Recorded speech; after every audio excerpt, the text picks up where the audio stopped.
Hello, everybody, and welcome to today's training. Today's training will be about making learning visible, checking for understanding. So this is all about evaluation and assessment and how we can use this to really understand where our students are. So first of all, what is it and why do we do it? Well, evaluation and assessment it doesn't just mean that it comes at the middle or at the end of a term or a course, but evaluation and assessment are actually things which we were doing constantly. So again, like on the slide here, I've put it's about gathering real-time data similar to cooking.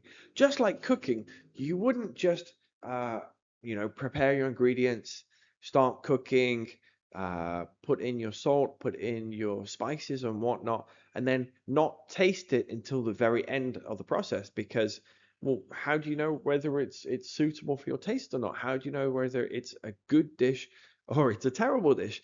And teaching is definitely the same because if we are teaching, and we only check whether or not students have understood at the very end of the process, well, what happens if they haven't understood? What happens if they've only understood part of what we've taught? And that's why assessment and evaluation is just so important. Um, and like I said, it's a temperature check. It's understanding that how they feel about the content, and mistakes are also really important because both parents and children expect to be corrected. They expect that they're going to make mistakes. Um, and part of our correction is it's not only helping them to get better, but it's also meeting expectations. I mean, take a look at this picture. Is teacher A. I never let my students make mistakes. If they say anything wrong, I stop them and make them say it correctly. I don't want them to learn incorrect English. And teacher B says, I try to correct students as little as possible. I want my students to express themselves in English without worrying too much about making mistakes. Well, I mean, it's difficult to say who is right because both these teachers have a valid argument. I think that from my perspective, it would be asking the question of what's the purpose of the activity.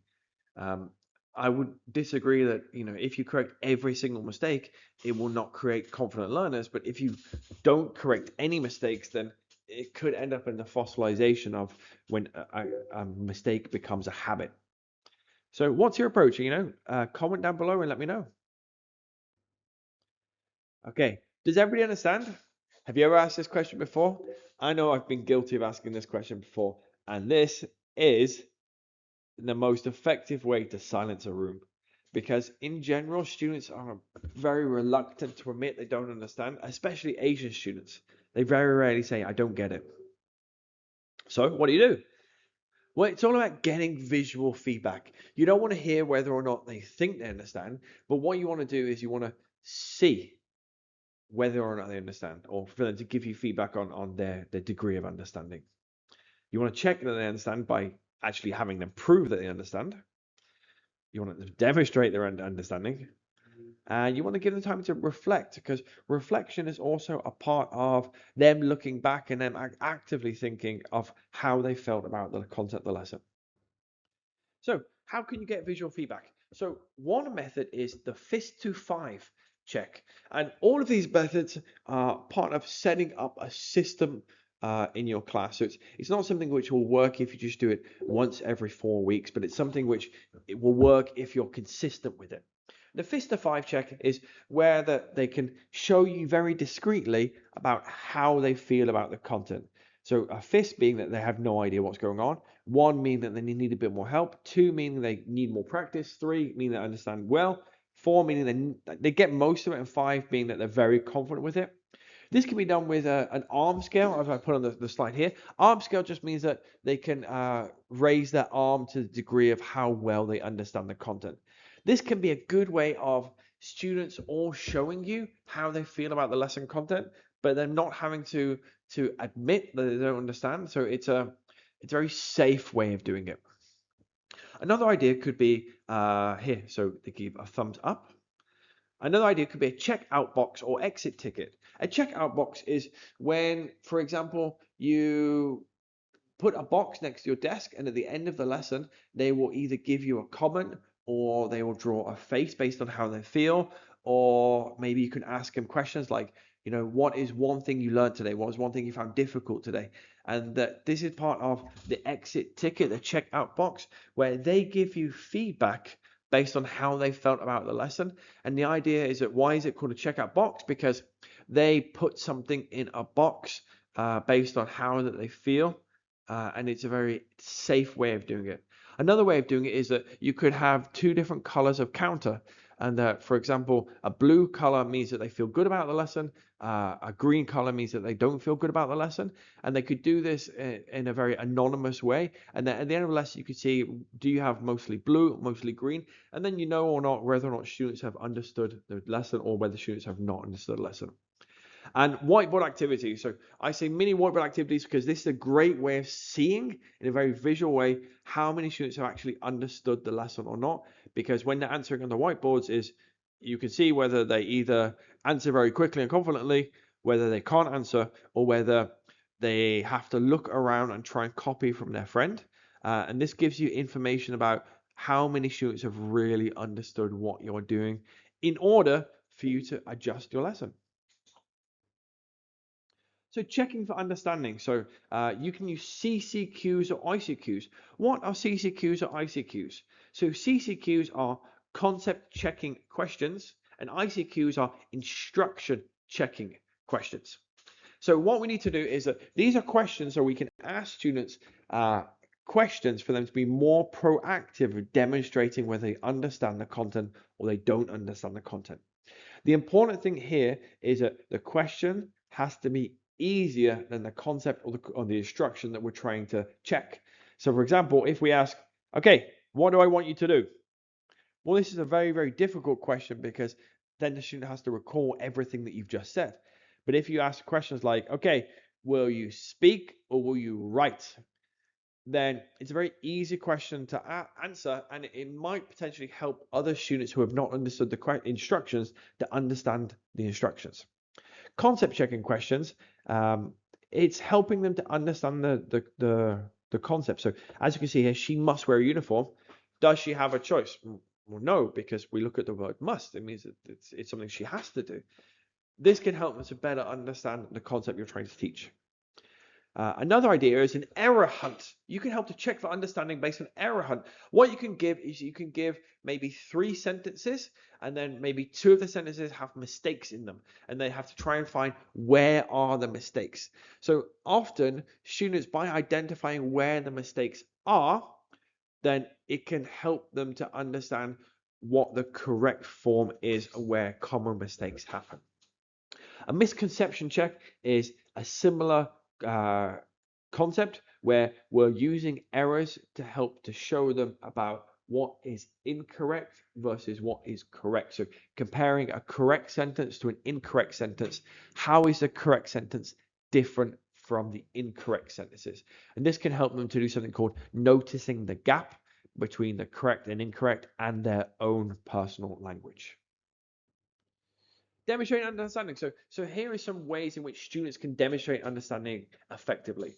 So sequencing the flow. So reordering information. So and a good task for helping students is they can reorder a sentence, or they can reorder a series of sentences, or they can, maybe you could give them a title for a reading, or they could choose the correct title for a reading, or they can choose the correct pictures related to a reading, or they can choose the most appropriate picture related to a series of sentences, or they can match pictures to sentences. There are many, many different ways of doing this, but the idea is that we're giving them an easy way in which they can help to show that they have understood the content that we have taught, or they have not understood the concept that we have taught. Creating word cards, or word pictures. What this means is word pictures means that they can draw pictures of the concepts or the vocabulary we have studied for very young classes. Creating word cards means that at the end of the class, maybe each student could create 2 word cards. What this means is they create a card with the new vocabulary they have learned that lesson, and this can include the vocabulary item and also an example sentence. The great thing about this is you can then collect these word cards and then you can bring them out the next lesson to play a game to help see whether students have remembered the new vocabulary that they recorded or not. And as you know, the process of writing something down can actually help transfer it to long-term memory. Lastly, short 5-minute check-in tests. So tests are not a bad thing. When people hear about tests, they think it's a very bad thing, but tests are actually a really good, useful tool. And what you can do is you can do short 5-minute check-in tests where maybe you get them to write 1 to 5 of their books, and you do a quick check of whether or not they have remembered vocabulary. So for young levels, you can say a piece of vocabulary and they can write it correctly. For older students, you can describe a piece of vocabulary, then they can write the answer. Or for even older students, you could describe a concept or ask a question, they can write the answer. To reduce teacher admin time, you can then have students swap their books with their friends, and you can mark it right there and then. And your job as a teacher is just to record the results so you know how many students have understood and how many students have not understood. This is not a test to evaluate students or to give them a specific score. It's a test to help you as a teacher understand where they are. And lastly, reflection. So it's also important for you to let your students reflect. This works better with older students, but you can ask them things like, what was something you enjoyed this week? What was something you found difficult this week? What was something you'd want to do more of next week? Or 3, 2, 1. 3 words they learned, 2 things which they found confusing, or 1 thing that they're going to do at the weekend or next week. Or as you can see in here, what I have learned today and a memorable experience or something interesting I've learned. This can help students to constantly reflect upon their learning. And when students are constantly reflecting upon their learning, they're thinking about what they understand and what they haven't understood.